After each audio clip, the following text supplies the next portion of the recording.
Additional questions? I have just one very quick one for Dr. Meinert, and you mentioned the assessment going forward, and what I am curious about and would like to understand better is what's our analytical capacity here in assessing future supply and demand as we kind of forecast out, and we've got a section in this bill that relates to forecasting.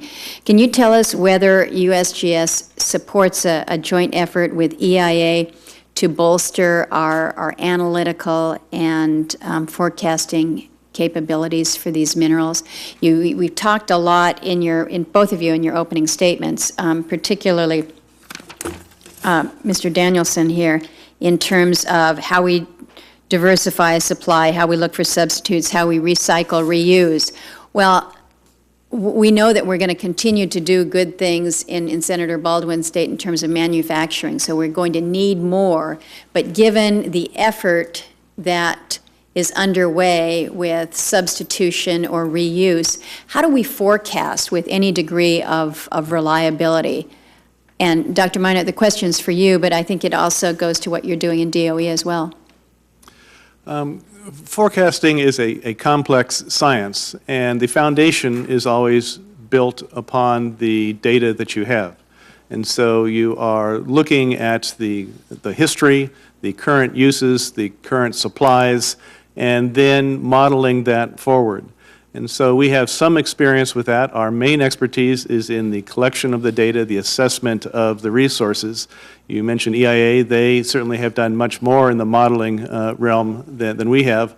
But we have a long history of working with other federal agencies, both DOE, BLM within Interior, EPA, and a lot of agencies to try to work towards a common goal. Do you think it makes sense to bring in EIA or others that may have that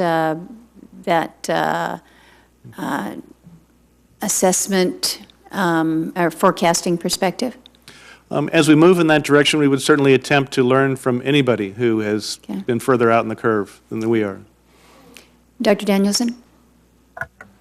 I will point out that although it's not under my purview, I know that the EIA would welcome any partnership that would be beneficial to the USGS in best practices that have been established at the EIA that have worked out well in terms of forecasting. Okay.